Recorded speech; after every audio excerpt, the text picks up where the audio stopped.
Hey everybody, it's Jason Blaha here. Now that my two informative videos are done for the day, which included Q&As today, I've got about a half hour of your questions being answered, so go check those out if you want to know about that.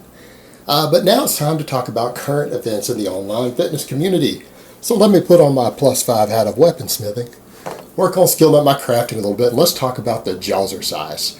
The reason I'm going to cover this, I had multiple people ask me about this recently. It's come up on both my Facebook fan page and my Instagram, people asking about it. So I had to go check it out because it's a device.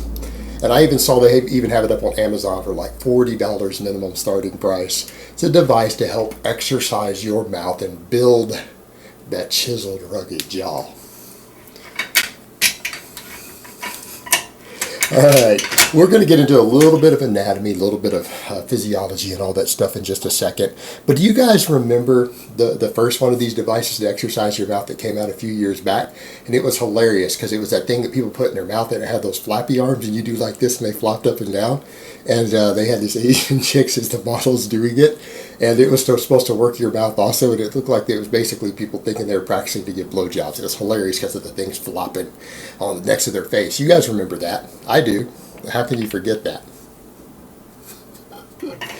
But this is just another variation on that. There's a bunch of people doing it. There's videos and footage and stuff of people using it. It's just sort of like, it's chewing on it, and it's hilarious looking because it's like this rubbery foam ball you put in your mouth and you chew on. There's testimonials and promotions and stuff of people claiming that it seems to be helping them define their jaw. Let's talk a little bit about humans and defined jaws and jaw muscles. Actually, humans, we don't have a lot of muscles for our mandibles. Compared to other species of similar skull size, body weight, things like that, we actually have a lot less muscle fibers through there. And there's a reason we don't have a lot of muscle there. Humans are cooked food eaters. We don't eat very much raw meat, and we don't eat very much raw grains and vegetables.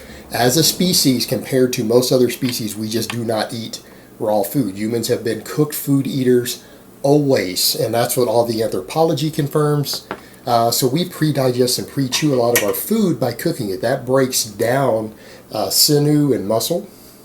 It breaks down a lot of the fiber and other things in grains and vegetables. We pre-digest it. Therefore, we don't chew nearly as much. And that's one reason that we've developed the brain that we have, because it's allowed us to get better nutrition in, because we're not having to spend all of our time chewing and digesting food as much. We can just get more nutrition in quicker, and certain essential fatty acids and things like that. It's allowed us to get them in higher quantities easier per food volume, so we've been able to develop a more complex brain as a result of it. Now, a lot of people say, well, what did people eat before there was cooked food and fire? There weren't any people. Humans have always been cooked food eaters. In fact, other species, other hominids were already cooking most of their food millions of years before humans got here. There's plenty of data to support that. That's not speculation at this point. We've always been cooked food eaters. And in other words, we don't have to chew our food nearly as much as even our closest relatives as far as apes and hominids go.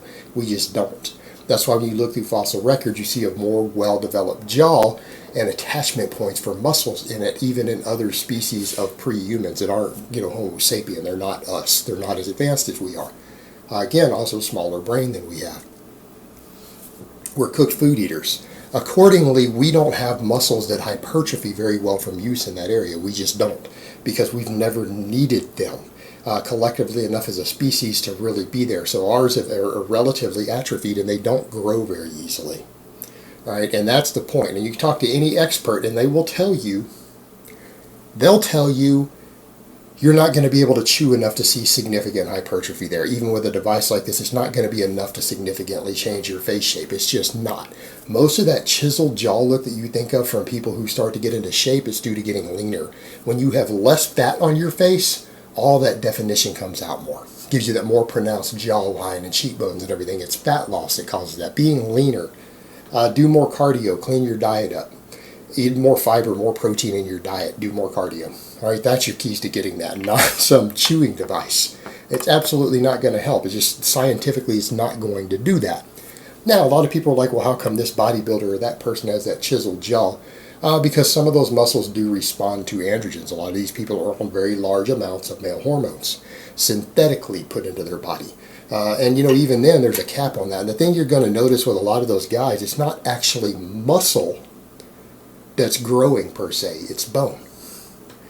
The jawbone has enough androgen receptors in it that when it's exposed to very high levels of testosterone, the jaw grows. And you'll notice that a lot of women who have a slightly squarer jaw, it's because they have a little bit higher testosterone than other women. A lot of women who go on anabolics, their jaw, they get that square jaw look. It's for that reason, they're male hormones.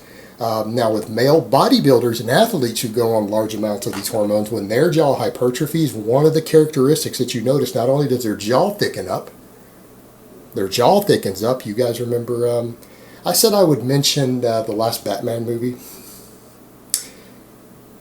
You notice that Ben Affleck's jaw is thicker and squarer than it has ever been before.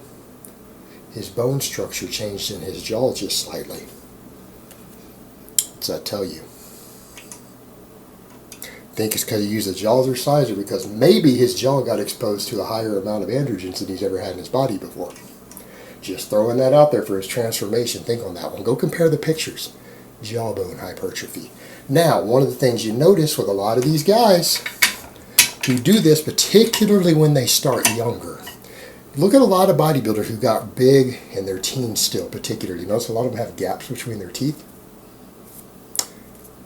That's what you're seeing. You're seeing bone growth from drug use. Bone growth from drug use. And sometimes it can be so pronounced because, remember, your teeth don't get bigger just because the jaw grows. Their teeth get a little bit spaced apart. You notice Arnold Schwarzenegger had that look? Go through and look at some of these other guys, Instagram guys who follow other bodybuilders. Notice a lot of them have significant gaps sometimes between their teeth. It's relatively common. And again, you saw it in Arnold Schwarzenegger. Perfect example. A guy who admitted years ago that he started using anabolics as young as 15 or 16 years old. Jaw hypertrophy. That's what you're seeing with a lot of these guys with the really thick chiseled jaw. Is either they just have a naturally really, really high testosterone level, as particularly when they hit puberty or through their teens, and cause that to grow, or guys have gone on anabolics, and that can oftentimes cause it as a side effect. That's what you're seeing. So here's the point we come to. It's what I always talk about with fitness. We have enough to worry about with fitness that everyone still wants to always throw all these useless products at you. You need this device to develop your jaw. You need a special device to develop your grip because you trained with straps all this time. You notice it's always this sort of stuff. They'll create a product that creates a problem, and then people want to sell you more products to fix the problem they created. No one would ever have a grip strength problem if straps had never been invented, or those lifting hooks, right? Then you got guys who have a weak grip, then they need to go get something, a grip device, or they need to start training with, what are those things called? Those blue things that people put over the bars to train your grip more. I can't even remember what they're called. A lot of guys use them. You don't see me using that crap. But that's kind of the point. It's always these products. Whatever happened to just going in and lifting some heavy weights and eating a good diet and doing cardio to build up your conditioning and burn off body fat? Whatever happened to these ideas? Whatever happened to just progressive overload to build muscle mass? Working harder. If you have an area that you think needs to grow more, do more work there. Chest needs to grow, do more bench pressing. If that doesn't work, do more incline pressing. Maybe more dips. Biceps don't grow, do more weighted chin-ups. That's not working, throw some curls in. Okay? This isn't a hard concept. You can train. You don't need all these special devices. And in fact, oftentimes the more devices and things you use, the more weaknesses that you actually develop. But it's always trendy garbage that everyone tries to sell people to help their fitness. And then if it's not a product like that, it's some product. You need this post-workout recovery drink. You need this protein powder. You need this vitamin. You need this pre-workout to give you energy. None of it's necessary, and I'll go as far as to say a lot of it is not only not necessary, a lot of it's not useful, and some of it's actually harmful towards your goals. Some of it is actually counterproductive. Some of these over-the-counter products, these supplements, are counterproductive to your goals of gaining muscle or losing fat or recovery or following a good program. Some of them mess up with your recovery cycle. So then again, they can sell you more products to help fix the problems that they create. Yeah, and same thing, devices. Everyone needs all these different devices. You need straps. So now you've got to speak so that your back can build faster, and now you've got a weak grip, and then you need devices to train your grip. Oh, they have you throw on a belt. Guys wear a belt for everything, then they have a weak core. because they do all their big lifts in a belt. Now their core's weaker, so then they're going to sell you an ab wheel. You see how this works, guys? It's useless products being marketed to people.